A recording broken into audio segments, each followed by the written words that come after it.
दोस्तों मैथ्स ही एक ऐसा सब्जेक्ट है जो कि कुछ लोगों का इतना फेवरेट सब्जेक्ट होता है कि उनके लिए टफ से टफ क्वेश्चंस करना भी बाएं हाथ का खेल होता है। वहीं कुछ लोगों के लिए क्वेश्चंस तो दूर की बात है, मैथ्स का नाम सुनते ही डर लगने लगता है। वो बड़ी बड़ी कैलकुलेशंस, वो थ्योरम सुने डराने लगती है और इस डर की वजह से वो लाइफ में कभी भी मैथ्स को स्ट्रॉन्ग नहीं कर पाते और बाकी लोगों से पीछे रह जाते हैं। जो लोग मैथ्स में अच्छा स्कोर करते हैं वो लोग मैथ्स को इंटरेस्ट के साथ पढ़ते हैं, लेकिन कुछ लोगों को मैथ्स में इंटरेस्ट आ नहीं पाता। तो अगर आपको भी मैथ्स से डर लगता है या मैथ्स में इंटरेस्ट नहीं है तो इस वीडियो को पूरा देखना, ये वीडियो आपके लिए बहुत स्पेशल होने वाली है। इस वीडियो में आपको मैं वो टिप्स बताऊंगा जिनको इम्प्लीमेंट करके आप मैथ्स में जीरो से हीरो बन जाओगे और इस बार आपकी सफलता की गारंटी मैं खुद लेता हूँ। तो दोस्तों मेरा नाम है मिस्टर प्रोटोन और आज हम बनाएंगे मैथ्स को आपका फेवरेट सब्जेक्ट। तो इन 5 टिप्स के साथ लेट्स बिगिन।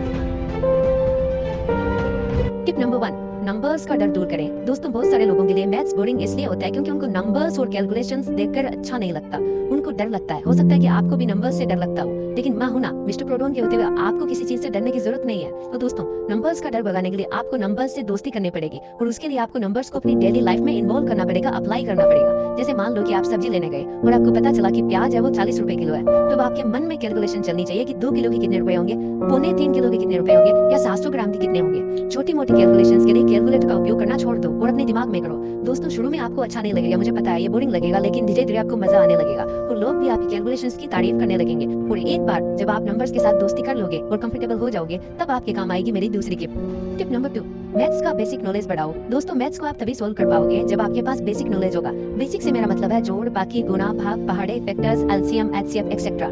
दोस्तों मैंने अक्सर देखा है कि बड़ी कक्षाओं में आने के बाद भी बच्चे ठीक से डेसिमल वाली संख्याओं का गुणा भाग नहीं कर पाते हैं। तो दोस्तों अगर आपको भी अगर बेसिक नॉलेज कमजोर है आपका, तो पहले आपको स्ट्रॉन्ग करना पड़ेगा। इसके लिए आप दिन में कुछ टाइम फिक्स कर लो और अपने बेसिक नॉलेज को चाहे यूट्यूब पर मैथ्स की वीडियोस देखकर बढ़ाओ, चाहे छोटी क्लास की बुक्स पढ़कर बढ़ाओ, बट अपना बेसिक नॉलेज स्ट्रॉन्ग करो। बेसिक ही काम आता है मैथ्स में, चाहे टफ से टफ क्वेश्चन ही क्यों ना हो, बनता वो बेसिक से ही है। सिर्फ कुछ दिनों में आपका अपना जो बेसिक नॉलेज है वो स्ट्रॉन्ग हो जाएगा और जब आपका बेसिक नॉलेज स्ट्रॉन्ग हो जाए फिर आपका काम आएगा मेरा टिप नंबर 3, अच्छे और काबिल टीचर से पढ़े। दोस्तों बहुत सारे स्टूडेंट्स को मैथ्स बोरिंग सिर्फ इसलिए लगती है क्योंकि टीचर्स ने उनको बोरिंग तरीके से पढ़ाया होता है। दोस्तों आपको बोरिंग तरीके से पढ़ाया गया हो इसका मतलब ये नहीं कि मैथ्स इंटरेस्टिंग नहीं है। आप किसी अच्छे टीचर से पढ़िए, फिर आपको भी मैथ्स सॉल्व करने में मजा आने लगेगा। टिप नंबर 4, क्वेश्चंस को अच्छे से समझिए। दोस्तों बहुत बार ऐसा होता है कि आप कोई मैथ्स का क्वेश्चन पढ़ते हो और आपको कुछ भी समझ में नहीं आता है, तो ऐसे टाइम पे आपको निराश नहीं होना है। ऐसे केस में आपको सबसे पहले उस क्वेश्चन में जो भी जानकारी दी हुई है वो लिख लेनी है और उसको ध्यान से पढ़ना है। फिर आपको क्या ज्ञात करना है वो भी लिख लेना है। अब आपको अपना दिमाग लगाना है कि जो इन्फॉर्मेशन आपके पास है उसका उपयोग करते हुए जो पूछा गया है उस तक कैसे पहुंचे। दोस्तों मैथ्स के क्वेश्चन में बहुत सारे स्टेप्स होते हैं और कई बार आप किसी स्टेप पर जाकर कंफ्यूज होकर अटक जाते हैं। ऐसे टाइम में आपको घबराना नहीं है, आपको दिमाग को शांत करके दोबारा सोचना है। अगर आपने उस टॉपिक को ढंग से पढ़ा है ना तो आपको रास्ता अपने आप नजर आने लगेगा। दोस्तों अभी तक के जो 4 टिप्स मैंने आपको बताए हैं ये मैथ्स को आपके लिए इजी बना देंगे, लेकिन अब जो 5वीं टिप है वो मैथ्स को आपके लिए मजेदार बना देगी।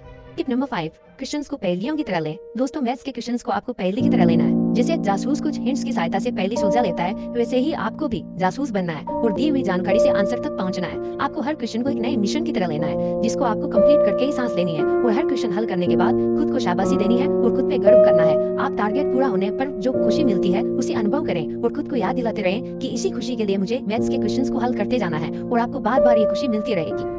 दोस्तों आपको ये तो पता ही होगा कि मैथ्स वो सब्जेक्ट है जो आपकी पूरी लाइफ में काम आने वाला है, इसलिए इसे पूरे इंटरेस्ट के साथ और मन लगाकर पढ़ें। अगर मेरी बताई गई इन टिप्स को आप फॉलो करेंगे ना तो मैथ्स से आपको प्यार हो जाएगा और फिर मैथ्स आपके लिए इंटरेस्टिंग बन जाएगा। दोस्तों सब आपके नजरिए पर डिपेंड करता है। अगर आप किसी सब्जेक्ट को बोरिंग मान ही लोगे तो वो सब्जेक्ट चाहे कितना भी इंटरेस्टिंग क्यों ना हो आपके लिए वो सब्जेक्ट बोरिंग ही रहेगा, और अगर आप किसी सब्जेक्ट को इजी मान लोगे तो दुनिया के लिए चाहे वो सब्जेक्ट कितना भी टफ क्यों ना हो आपके लिए वो इजी बन जाएगा। सब आपके ऊपर है, आपको क्या मानना है, बोरिंग या easy? Let me know in the comments. Take care, love you all.